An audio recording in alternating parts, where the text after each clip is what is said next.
Hey everybody, welcome to this episode of Neighborhood Connections. I am in studio today with Monica Ferracioli of Sorbae Frozen Treats. Welcome, welcome. Thank you so much for having me. I'm so glad that you made time to share part of your day with me. Of course. So, your frozen treat business started by basically you were trying to solve a dietary problem for yourself. Tell us a little bit about how this all began for you. Yeah, I mean, I always loved ice cream. I'm not alone in that. I know that. But I kind of found out slowly that I had a little sensitivity to the actual casein protein that's in dairy. So, I kind of had to stray away from that. And there's a ton of things on the market for non-dairy consumers, which is great. But I was kind of looking for something more like better flavors, more inventive flavors, something adventurous, and there really wasn't anything like that out there. Mm-hmm. So I started experimenting at home with my own ingredients and quickly found out that non dairy ingredients don't churn very well. in my, or whatever I was doing, whatever I was using was not churning properly. So I was not getting the very, scoopable ice cream texture that I wanted. So I started playing around with different shapes, like rolling them into balls and kind of like sprinkling sprinkles on them or nuts or something and making them like truffles. And then that kind of evolved into just putting them into a popsicle mold and freezing it. And so it still had that creamy texture, but now it's on a stick. So that's kind of like the evolution of how I went from I'm going to make my own dairy-free ice cream because I can't find anything to now it's a popsicle. So now that's kind of where it went from something just for me to something that I could actually share with other people who have the same type of sensitivities or maybe dietary restrictions or allergies, that kind of thing. Mm-hmm. And one of the things that you pride yourself on is that you use a small number of ingredients Yeah. too. It's not, 15 things on the package that you can't read. So you're using, fruits and organic ingredients. Yeah. Tell us a little bit about kind of the ingredients that you do use, how you source them. Yeah, so I like to keep everything pretty natural and pretty clean. And the reason for that is one, because of what's out there is, I don't know if you ever read a label, but I'm like a serial label reader now. And so a lot of the stuff you can't really pronounce and it's like, what is that? Lab grown ingredients, whatever, bioengineered stuff. And a lot of that stuff was really messing with my stomach, so like I stay away from that. So I just went really simple, things you can find in your, grocery store, kitchen cabinet, anything like that, produce section, and just keeping it really, really simple and clean. We use organic cane sugar, so everything we make happens to be vegan as well, even though I didn't intend for it to become that way. Because we're not using any animal products and we're using very clean ingredients, organic. It tends to always be vegan friendly. So coconut milk was like my number one ingredient. Raw cashews. That's how we get the real rich creamy flavor in a lot of our creamy pops. Our fruity pops, straight up fruit or fruit puree and a little bit of juice just to give it the extra iciness. And that's kind of it. I really try to keep it max 8, 9 ingredients. I know we're definitely under 10 ingredients for all of the pops. And ingredients that you can read. Yes. So you understand what it is. It's not some ingredient that's 35 letters and you need, Right. Google to phonetically pronounce it for you, which Yeah. is great. I recently had when I stopped by your shop, you had given me a couple of samples of your pops. I did try the acai flavor. Delicious. Thank And you. it actually tastes like fruit, which I know that sounds a little strange, but when you are so used to eating ultra processed food, sometimes when you eat food that's not ultra processed, it's almost a hard conversion, dare I say. I remember one of the first times I tried organic, actual peanut butter, and I'm like, wow, it tastes like peanuts, and it's almost like, well, duh, yeah, it should taste like peanuts because it's all natural, and but it's just a Yeah, testament to how processed our food is, and so when you get to you get to enjoy something that's not, it's a different experience for sure. is it like an aha moment of like, what have I been missing? Or like, I don't know, maybe we just are finding things to be watered down with all that fake stuff. I don't know. But Hmm. yeah, Yeah, for me, I now seek that out. I want fewer ingredients. I want organic ingredients where I can, have them, and yeah. it's obviously a little bit more expensive, but I think it's well worth it. That's the thing with like sourcing high quality ingredients, it does get to be on the expensive side. And I've really tried to use kind of like repeat ingredients so that I'm not going so far out to get a bunch of um, different types of ingredients that I can't necessarily buy in bulk, I guess. Hmm. And that's Hmm. kind of the business end of it is like, I really want to do this. I want to stay clean and minimal as much as possible because I think we all deserve that. Hmm. And to how am I going to really sustain this thing? Because Hmm. that can get really ugly really fast as far as like the expenses and sourcing all these really good ingredients. So um, that's why sticking with the coconut milk and the cashews, like those are the two big ones. And then strawberry is another big thing Hmm. that I have to buy. And cashew milk. So, and the cashew milk that we get is super, super clean. Like it's literally cashews, water, and I think some salt. And Hmm. it's just like very, very minimal. Hmm. So, how can I repeat those things in all of my pops, but still maintain like a sense of adventure? And so this year, I put out a little flavor suggestion box, so I'm going through that and seeing what I can do, like where it overlaps, where I can add Hmm. something with using the ingredients that I already use, but doing something fun with it. Hmm. Hmm. So that's the exciting part of like the winter downshift Yeah, for me. but and very smart for you because naturally because you want it to be accessible. It has Yeah, to be cost effective as well. So I think it's incredibly smart for you to say, okay, this is the base I'm going to use. What can we do to complement the base that already exists and still create something that a number of people will enjoy. So yeah, exactly. when we met at your shop, we had a conversation about your journey from office job to sorbet Mhm. creator, and it was a really interesting story, and I loved it for a number of reasons. But I have to say, you are the third small business that was born, dare I say, in the midst of COVID, which to me is just. I Yeah, love that. I love that for everybody that took risks during COVID, because during a time when we were having debates over who was essential and not essential, and a lot of people were fighting for their business, you were like, I'm starting my business. You and apparently a few a others. lot It of was quite a people. time. Which I'm here for it. Yeah, Um, it's true. Tell us a little bit about that, because that's not an easy transition to make when you already have a, dare I say, a secure full time, source of income. To make Yeah. that leap into an entrepreneurial journey is not easy. No, it really wasn't, and I tried to keep one foot in as long as I could. But it was a very secure, stable desk job, and I was there for about 13 years. And what I loved about it was the fact that I was able to help people on a daily basis and serve the community at the same time.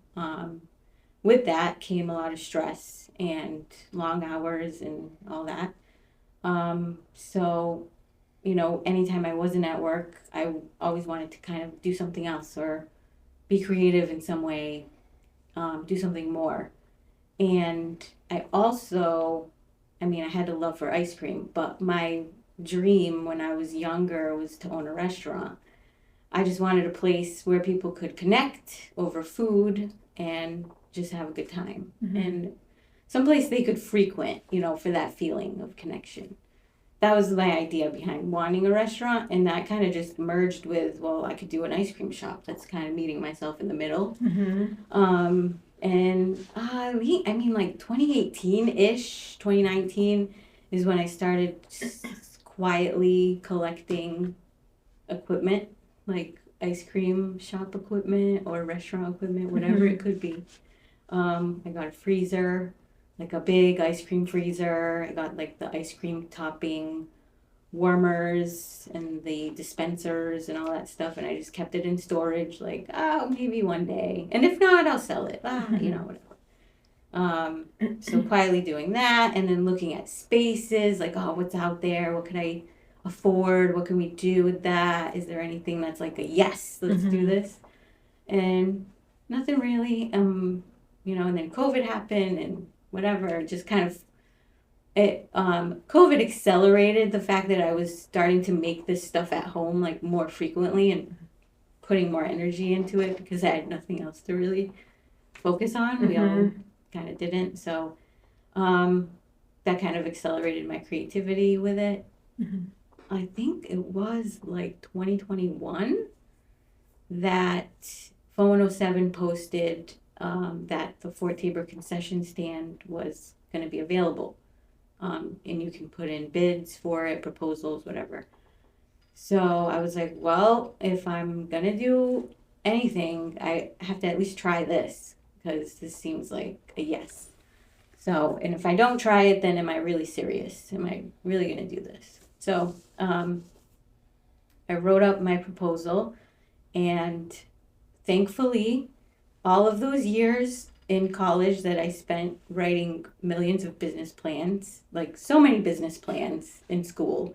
And it was so frustrating at the time, but it was so helpful in that moment because I was able to write my proposal for them, which was basically a business plan, which I didn't realize, and submitted that. Didn't hear back.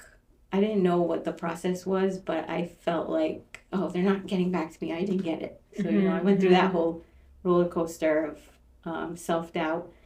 And then April 6th, I think, they called and said, hey, we chose your proposal, your bid, and we want to know if you can start May 1st. And I was like, yeah, sure, sure I can. Immediately called my mom right after I hung up with them and was like, I need help. She didn't even know this was happening. So I had to fill her in on what was actually happening. Like, I am opening an ice cream shop. Yeah. And I need your help. So, yeah, I mean, she was all about it. And actually, my whole family kind of like rallied and helped me out, which was like so surprising to me because I don't know why I didn't think that that was available, or, that people would think, what are you, crazy? Why do you need to do this? But they all jumped in, and it was just like an amazing feeling to have that much support. And I'll never forget that. So yeah, we did the thing. We got it ready. It was not ready May 1st, but it was mid-May that we opened the doors. Yeah. And I had regular ice cream. From Warwick Ice Cream, and it was just vendor supplied ice cream. I had a little bit of snacks, some drinks, and then I did the non-dairy pops. And it was only, at that point, it was 4 flavors, so it was like very small. The operation was like a 2-day process. It was a lot. But it was there for people who were, not either dairy averse or, wanted some kind of non-dairy option. It was there for them. And then it just started a following. From there, people were into it. People were traveling there to see us, to get the product. So I was like, oh, this could be a thing. You proved it. You proved the concept. Yeah. Yeah. Yeah. Yeah. In a way, it was a concept. I don't know what the proof of concept. So, yeah. Yeah. So it went from there. We were there for 2 years. And then, I mean, a lot happened in the 2 years. I also started doing events with just the popsicles in those 2 years. At the end of the first year, I participated in EFORAL, which was a business accelerator program, and they kind of helped me refine what it is I was doing. I met so many people, and I mean, they're still a family to me now.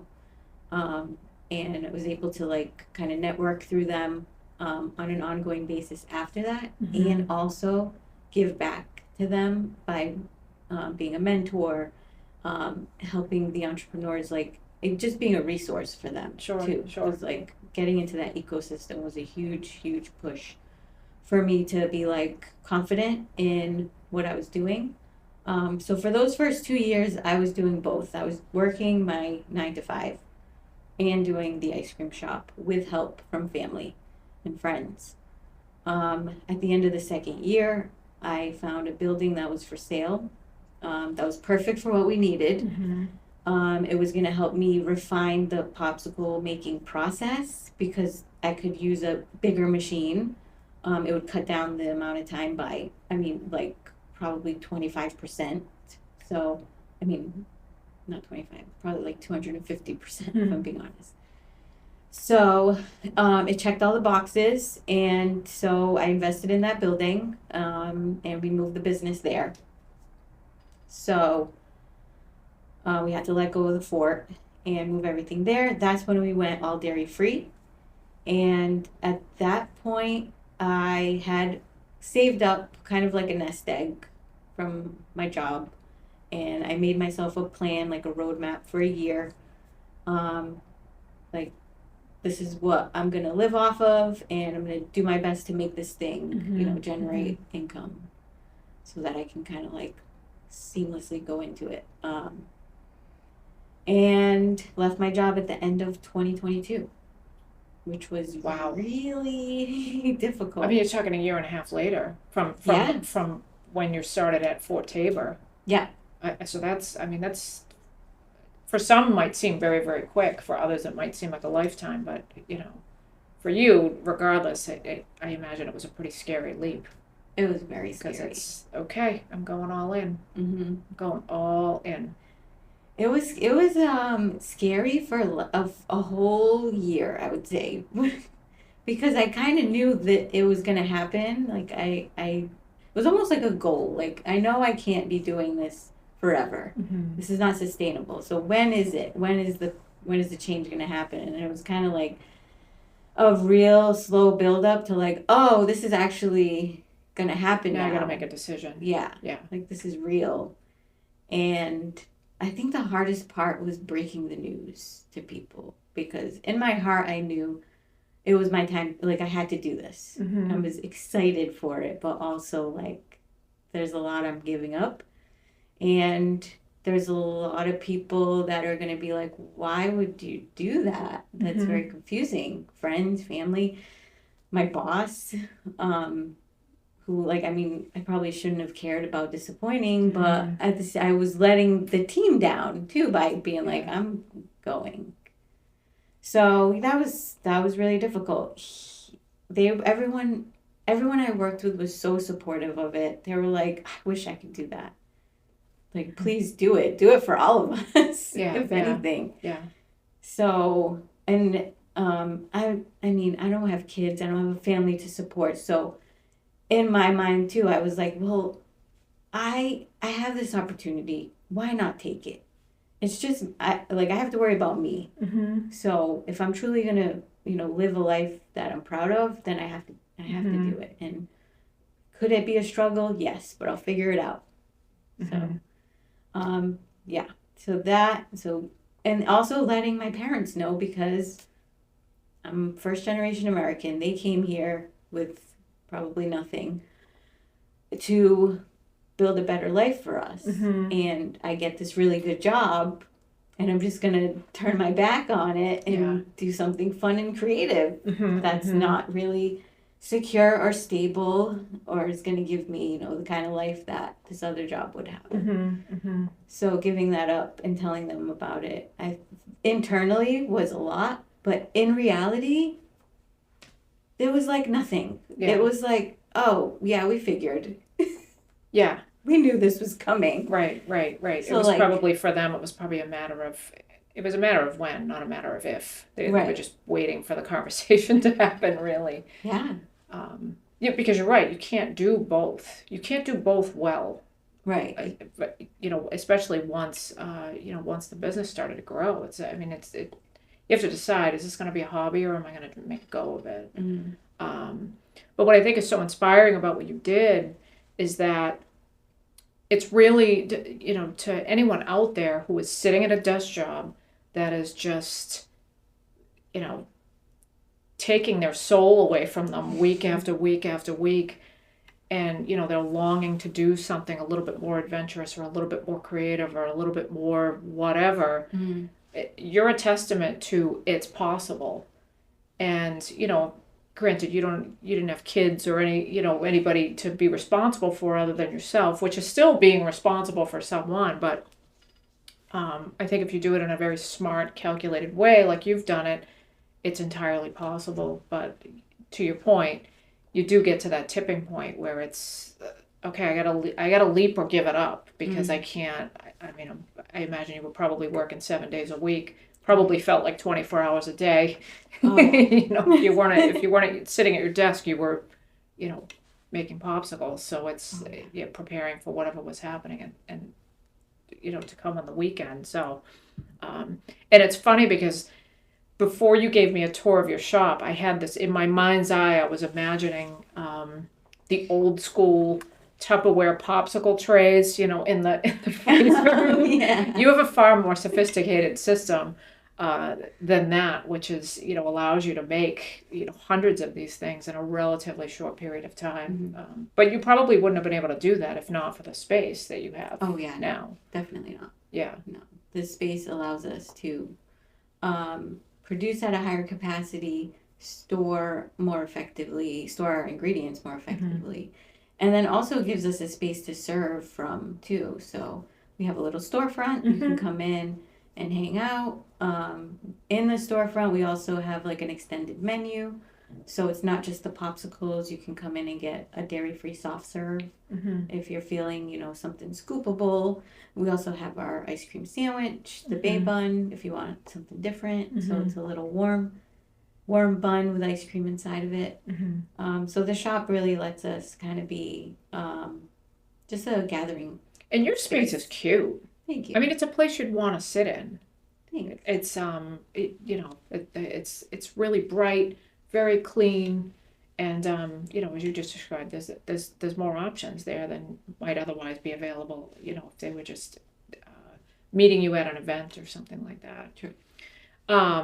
You had mentioned giving back to the community and loving doing that.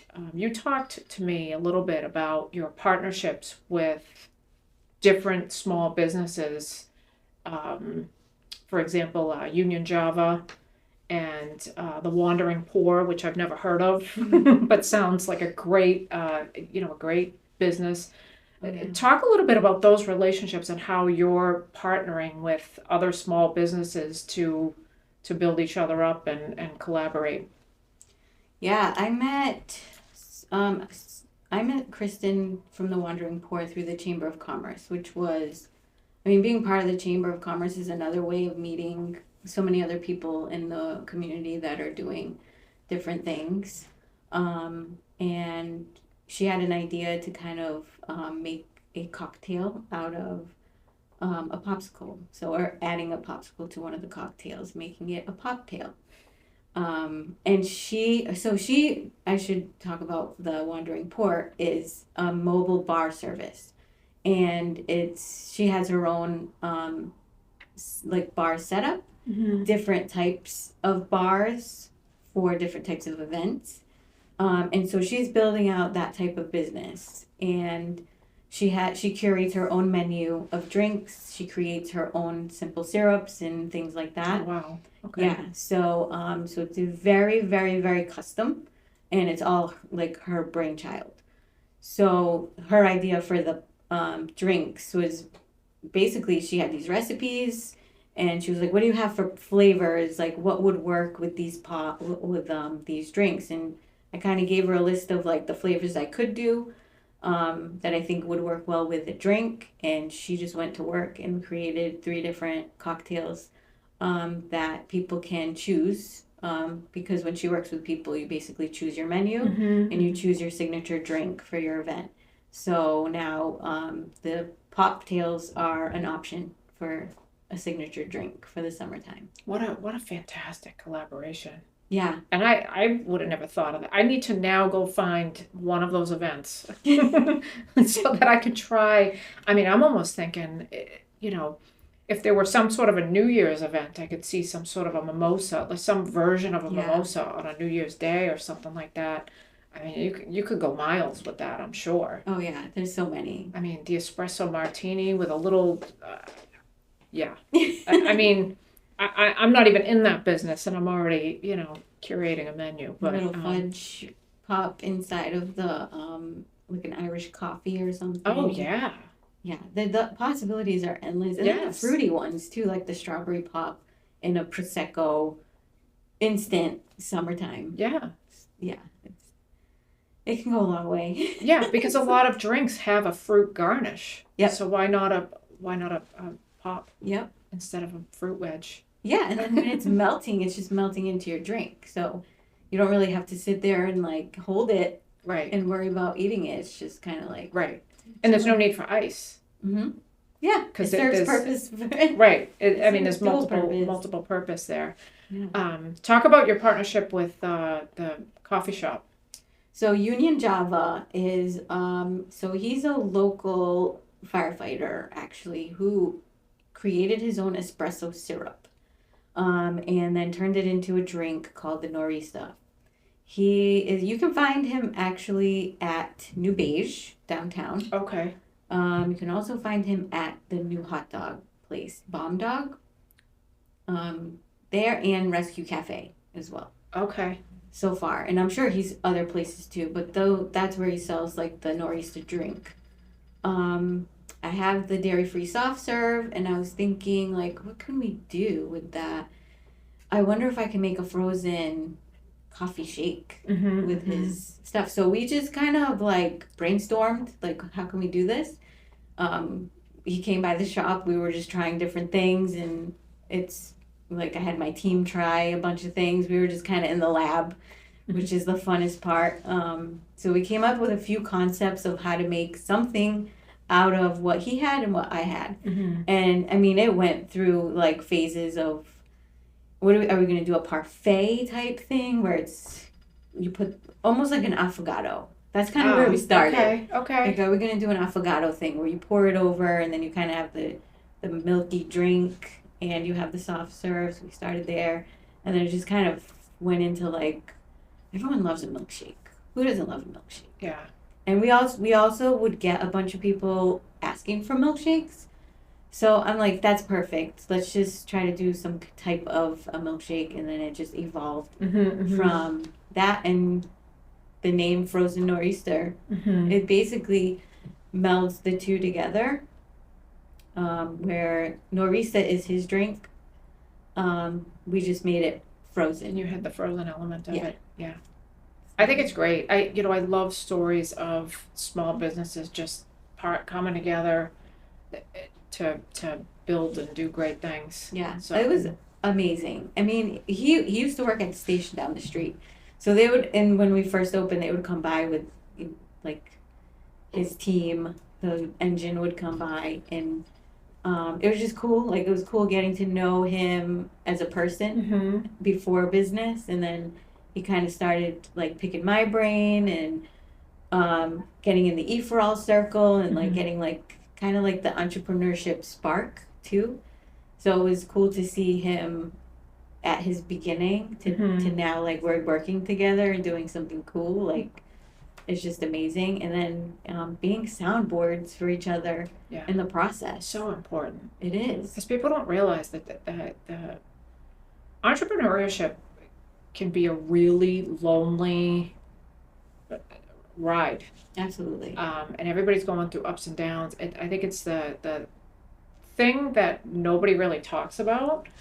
So to have those relationships and those people that you can talk with and commiserate with over things that are going well and challenges that you're having is so important, because when things get challenging, that's where folks tend to get discouraged, and they in the worst case scenario could walk away from everything that they've dreamed about, which um, I think it's great that you've formed these relationships with other small businesses that you can share, these alliances with, and collaborate sure. on fun stuff to make each other's businesses that much better. So Yeah, it really changes when you can find somebody who understands or who has been in some type of situation that you've been in as an entrepreneur, to help you find that belief in yourself again, through their eye, like through their just interacting with somebody who's been through it too, like yeah. being able to be seen by that person, like, and regaining that sense of like, yeah, I'm doing this thing and it's really cool. Like we're all doing this really cool thing. Yeah. And luckily, my partner Kevin has been that source for me to kind of like believe in myself, because that thing was always there, but I just chose stability over the uncertainty of pursuing this thing. And it just kind of like, he brought it out of me where it's like, no, you can do the thing. You're just afraid to do the thing. Yeah. Just do the thing. Yeah. And like, you'll find people to help you along the way. And I also am part of like a business group for women where we just meet once a month, and there's no expectation as far as like, coaching each other or I don't know. There's no other expectation other than getting out of your head for a second and like being social with people who are kind of going through maybe similar challenges or have been through similar challenges, or just sharing a win with a community that will understand what that means for you. And that's been going on for going on 2 years now. So that has been a huge part of my life outside of the office. Because I'm a worker bee, and I had to learn how to manage myself. When you take it's tough to turn that off. Yeah. So what do you like? That was a transition and a half. Yeah. Because now you're your own boss, and you can either be very hard on yourself or cut yourself a little bit too much slack, and then that's it. Like no one else is moderating that. You're the reason for everything. So like, being able to go to the water cooler for a second is kind of what I equate it to. And luckily, like my friend Jess put it up together with her friend Kelly, who was also a real estate agent, and trying to figure out what she was doing. And like, we all just kind of formed, and we've been meeting, and people come and go. But there's always like, kind of like, it's like a backbone. Like, you might miss a month or two, but if you're going through something and you need advice, we're there. If you're like, something huge and exciting is happening, and like, you just need to like, like, it's there. And it's so cool to have that. That's great. And and those groups are hard to find. Yeah. Because to your point, once you put on the entrepreneurial hat, sometimes it's hard to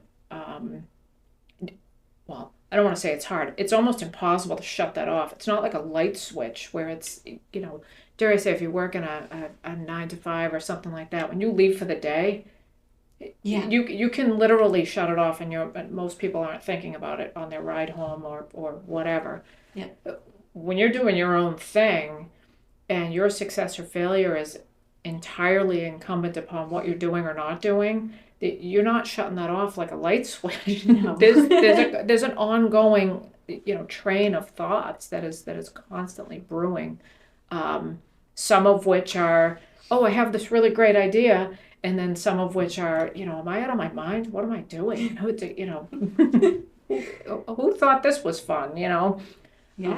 So it's great that you have a group of people that you can just kind of connect with and if for no other reason, just to enjoy each other's company, even if you don't have a whole lot to talk about. Yeah, So absolutely. You could just listen. yeah, You could sit there and listen and be an ear for somebody. yeah, That's also helpful.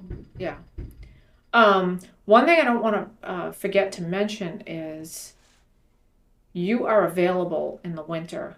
Because even though you're not out and about at different events, 'cause I know you're very involved in the community and doing fun things during the summer, but I don't want people to think that you're not available during the winter. You do private parties, weddings, corporate events, and you have a pretty large capacity too. It's not like Oh, yeah. I can only bring 10 pops in a bag. Talk a little bit about your availability and what that looks like. Yeah. Yeah, we have the capacity for 300 pops right now, for any indoor events. And we can do anything from corporate celebrations to personal celebrations, weddings, birthday parties, bar mitzvahs, anything you have going on that you want a fun little handheld treat, something nostalgic, kid friendly, clean, allergy friendly. We can curate a menu for that because we do have a lot of flavors now. I mean, we had 14 flavors this year. And then we have even more than that. So we can set up a menu that works for a crowd. It can be as little or as much as you want. It's a clean setup, like easy come in, take down setup. We can also do bulk orders. So let's say you just want to stock your freezer, let's say, for an office party, we can do that. So anything over 20, I would consider a bulk order. And then less than 20, we are doing pickup orders. So even though the shop is closed for walk-ins, I'm just going to set up bands of time so you can order on our website. I'll have like 5 flavors available, and the magic shells, which are chocolate or cookie butter, so you can have them dipped. And then I'll have it sealed in a bag, and you can store it in your freezer. Yeah. So, and that's all done through the website. So that's anytime you feel like you want to order a few pops, go to the website, order it, and then select your time and your date, and then I'll be there. And done. So you mentioned the website, but where, generally speaking, where do people find you? Where is the best place to find you if we want to place orders or? The website has online ordering, and then if you go to the events page, you can email me through there. You can also find me on Instagram, Facebook, TikTok. All of those messages will come directly to me. Or you can just email me directly, and that's just Monica@sorbaefrozentreats.com. Okay. What is your social media handle? At Sorbae_frozen-treats. Nice. I hope everybody goes to find you. Thank you. For their next event. But I have something fun planned for you now. Oh, this goodness. is what we do. I try to do it with every guest. It's called a rapid fire round. Just gives people an opportunity to learn a little bit more about you outside of the world of ice cream. Okay. So what I'm going to do is I'm just going to give you 2 options, and then whichever one speaks to you, that's the one you'll choose. Okay. And I would say that it's my job to tell you if you're right or wrong, but you know, there are no winners or losers here. So, okay, are you ready? Yes. As ready as you can be. Okay, vanilla or chocolate? Chocolate. Hands down. I mean, that was All day. emphatic. Like salsa or guac? Guac. Yeah. Oh yes. Yeah. I love guac. It's just so creamy and fun. I don't know, fun fact, whatever you want to call it. I use guacamole or avocado whenever I need some kind of creaminess on tacos because I don't eat the cheese now. Yeah. So but you can't have a taco without some kind of cheese or something. Yeah. So load up the guac on there just to. I mean, if you could find a trick my creative, mind. I don't know what frozen guac would be like, but I don't know. I mean, surely there's got to be some version of that could be harnessed. There is, I started with trying to make an avocado ice cream way back, but I could revisit that. Yeah, yeah. Coffee or tea? Tea. Okay. Dogs or cats? Dogs. And Netflix or Hulu? Probably Netflix. Okay. Yeah. And then last, but certainly not least, before we conclude this episode, what is one piece of advice you would like to give to a new entrepreneur that might be just starting out?